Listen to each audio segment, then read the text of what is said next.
No, I can't. Sorry, Mr. President. I can't play basketball today. Well, I gotta teach. Well, I gotta teach a class and it's starting right now. Whew.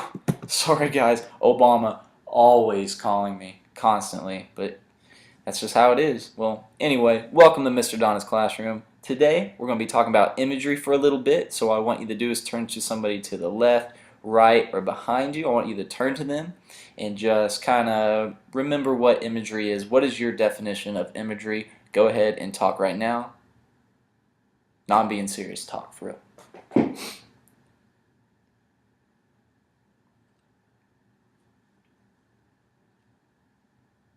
All right. I hope you guys talked.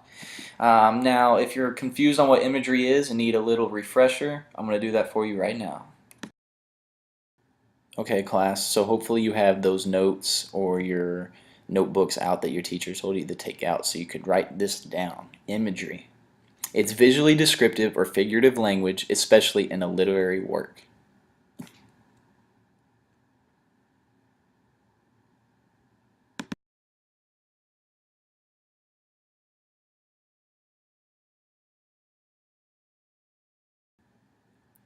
So authors use imagery to try to get their readers to better understand a setting or perhaps a plot in the story. So an author could say, I was in the forest, but if they wanted to use imagery so that their readers could really understand where they were, they could say, I was in a dark and mysterious forest on a rainy night.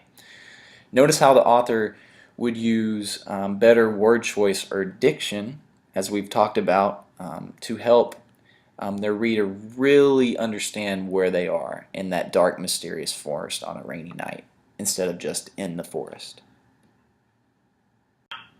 Okay, so now we're about to watch a clip from my favorite show, Boy Meets World. What we're going to do is watch the clip and then I'll explain what we'll do afterwards. But you can't tell anybody that we're dieting, right? It's embarrassing. Absolutely, I promise, not a word. Not a word. See ya, fatty. You know what? It's just what I need in my life. A little self-control.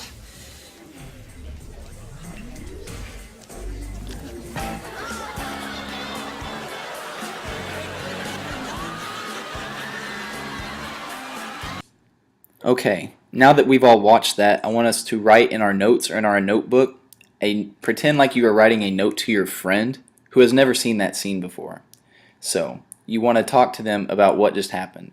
Okay, so Eric ate a piece of pizza, but if I'm reading that and I've never seen that scene before, I have no idea who Eric is, what kind of pizza he's eating, where he's even at. So what I want you to do is write a better descriptive note other than Eric just ate a piece of pizza. So think of the setting, the background, perhaps make up what kind of pizza he was eating. You know, use your imagination and pay attention or try to remember what happened in the scene. And you're probably going to write more than one sentence other than just Eric just ate a pizza.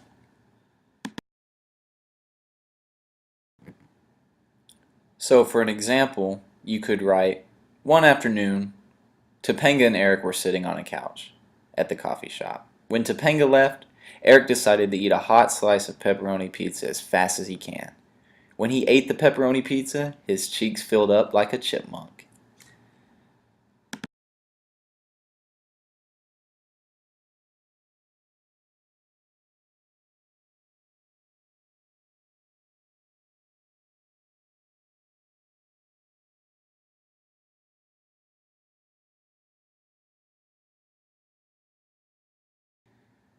Alright class, here is the last step to this warm-up.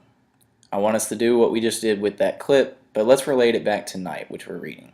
Alright, so I wrote a bland sentence up here, very boring. Tells us just the basic, Ellie walked into the concentration camp. As you guys know, there's so much more to this concentration camp. Setting, weather, just so many characteristics that you can pull out. And I want you guys to expand on this and use imagery to really capture your readers.